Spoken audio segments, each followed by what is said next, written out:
everyone, this is Danny Genix, owner of the Pristine Kitchens and Bathrooms, Carl, owner of the Cutting Edge Tile. This time we are in PA, Pennsylvania, in actually Pennsburg. So we have a new project. This time this is gonna be a full remodel from demo to finish. So you're gonna see all the steps and preps and tricks, the way we prep, the way we install, and the way we treat all our jobs. So you're gonna see a lot of new products again. We are certified to install those products, and I will say, you know, have fun with us, right? Yeah, we're gonna have fun on this one. This is gonna be an awesome job right here, great project.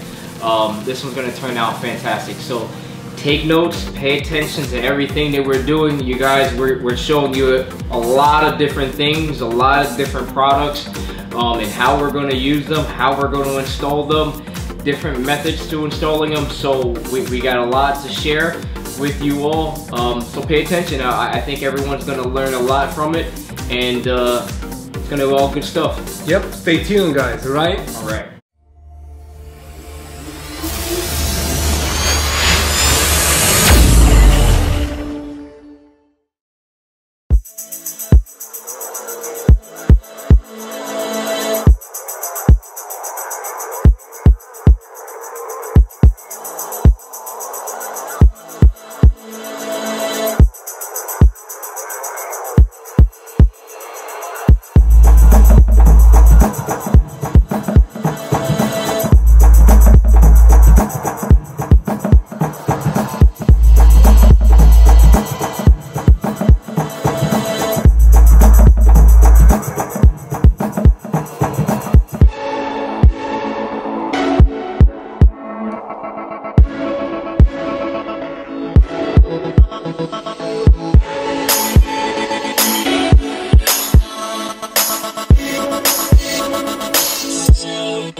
Good? Yeah, my vein. I have my vein. Alright. Alright guys, we are back. A quick recap, a quick review of what has been done in this bathroom. Obviously you see something has been done in the background. First day, demo. We came in, we demo entire bathroom from almost to the studs. Then the second day, we came back and clean up whatever we'd have you know left over from the demo, and then we removed the existing subfloor, a good chunk of this subfloor, a good portion I would say. Next level.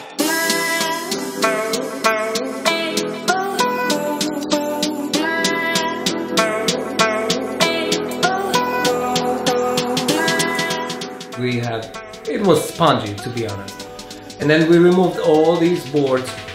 And then we have a lot of cleaning up after those, because where we're glued with liquid nails. Yeah. And we had a lot of chips, leftover glue on the joists. We had to scrape and clean all those joists.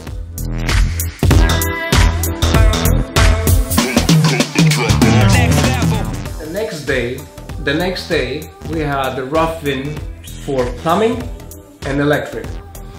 So we came back. That's not, see? That's what I said on mine! Guys, it happens all the time. Excuse us. I had mine! That's why I just turned mine off. I had it on the silent. What's going on? You know what? I will shut it off. Yeah, okay, see? Done. That's why I just turned mine off. I had it on silent. Anyway, so back in track. We had the plumbing, we had the electric rough-in done. The next day, I called the township. I called for inspection for the rough-in. We passed the inspection. Then the next day, we came back in. We came back in, insulated all the bays with rock wall, soundproofing, sound deadening insulation. Once we did all the bays, We came in and wrapped all the pipes. All the 1/2-inch pipes were wrapped with a foam insulation, wrapped them completely. And the reason why we did this, Danny, is because our customers has big problems with this bathroom with noise, with sound. When they start, they had the previous. You saw on the demo on the pictures, they had a fiberglass shower pan, but they actually they install it. They didn't install they install it with cement. Cement. Yeah, cement. They installed it dry. Exactly. So what happened with that? Every drop they had in that shower pan, they could hear from downstairs, just like they are, you know, near, like right next to them. So that was one thing, and then the second thing was if they had to drop something, they dropped something on this subfloor, it was like just right on their head. So underneath of this bathroom there is a family room. So this was a chance for us to give them exactly what they need. So we came in and then we installed the rock wool soundproofing, a very good product. We wrapped, as Carl said, we wrapped all the piping, what we could see or we could have access to those. We wrapped everything up.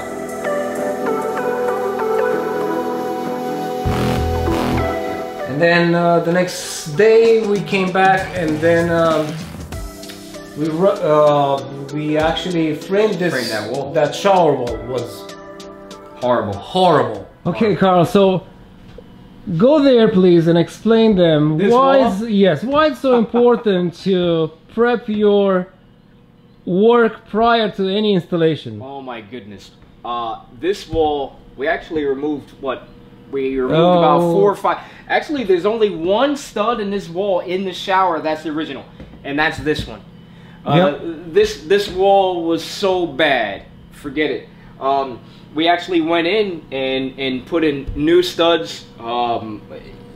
We had to glue them, we had to straighten the wall, a lot of different things. If you come in here right now, this wall is 100%. 100%. And it was very important for us to do that. This corner is now square. Good for us because it's going to matter. Now I don't have to try to fix it when I'm installing my tile. I can just come in and install tile and not have to worry about trying to build out the corner with thin set and those different things, because thin set is not designed to be built out and to correct these other issues. So we want to go ahead and correct them ahead of time. So when we go ahead and put our boards, we know for sure that our walls are nice and plumb, nice and straight, nice and flat. So our tile installation is a breeze. It cuts out a lot of the fussing with everything. And then the end result is going to be so much better. We also, Danny, went in and secured some nailers for our shower door guide. Because all these cavities were hollow in here. So we went ahead and did all that. Because the door is crooked, how about we just fix the door? And that's what we did. We went ahead and took our Sawzall and cut all these nails out, all the trim nails, and refastened the door so we can get it nice and level. So when our tile comes up to it, we don't have to sit here and manipulate our tile or shave our tile down to the contour, because this is going to dictate everything that happens over there.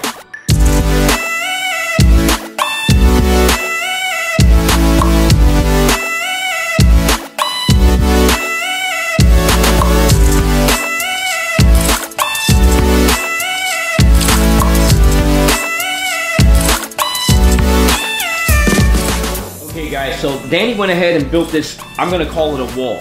The reason why I'm gonna call it a wall is because it's built like a tank. I mean, you cannot move this thing. Danny could have easily built it with foam and it would have lasted, and not to say it wouldn't have lasted, but I tell you what, this thing is built tough. So what we're gonna do is go ahead and wrap everything. Well, let me go back a minute.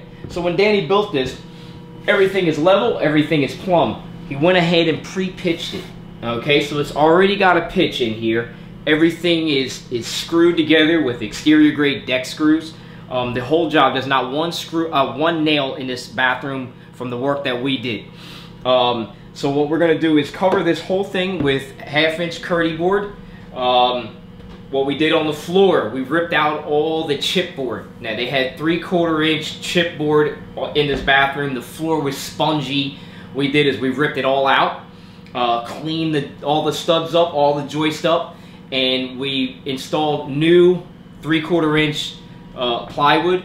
We glued every joist with PL and used, I believe it was 2.5 inch exterior grade deck screws. Once we got that all done and insulating all the bays with soundproofing insulation, the rock wool, we wrapped all the pipes with insulation. Then we came in and put down 1/2 inch plywood, and we screwed all that down. All that's brand new plywood. And one thing very important when you install plywood, you have to leave a gap between the boards, and for reason of this gap is for expansions and contraction. You cannot get those boards tight against each other. You see this everywhere. We left a gap of minimum 1/8. Okay, very, very important.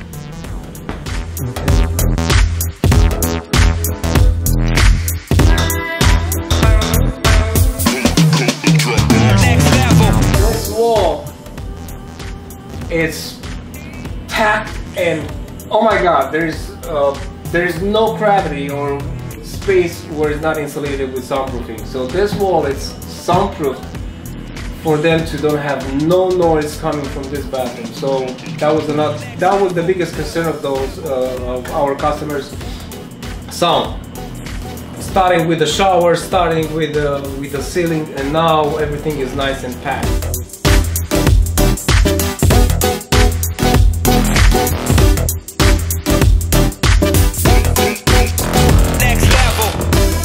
And we straightened up all those studs because that wall was like a what? Yes. That wall was like a banana. Oh my god. So this was the chance to straighten this wall. So we had to do some framing work. Previous they had cabinets, right? So they have a big double vanity here, which was, I believe, like 90 inches, and then they have the Chinese culture marble on top, which was built with a 4-inch backsplash. You could stick your hand between your backsplash and the wall. Wow. That was so bad off, this wall. So now was the chance to fix this wall when we're gonna put our cabinets, our new countertop with a 3-inch backsplash. Everything's gonna line up. You're not gonna have no gaps between the backsplash and the wall. So that's one thing we had a chance to fix. And with it, now, you see those outlets days ago? We're gonna have a big cabinet resting on the countertops. These Next level. are going to be into the cabinet. We're gonna have another outlet here, which is into the base cabinet. This is, you're gonna see, we're gonna have lighting underneath of the cabinets where the toki goes. We're gonna have some lighting on the bottom. Next level. And then we have a dedicated line for our new heat system. So our system is the one we're installing in this project is new heat. We're gonna have a new heat uncoupling membrane. We have a new heat wire. We have new heat Wi-Fi programmable thermostat. That's a nice one. And we're gonna go through all the steps and show you how this has to be installed. And then the next, obviously you see on the, I believe it's your left side, you see that is the accent wall which is gonna receive a stack stone. We came in and then we installed a 1/2 inch honey bagger.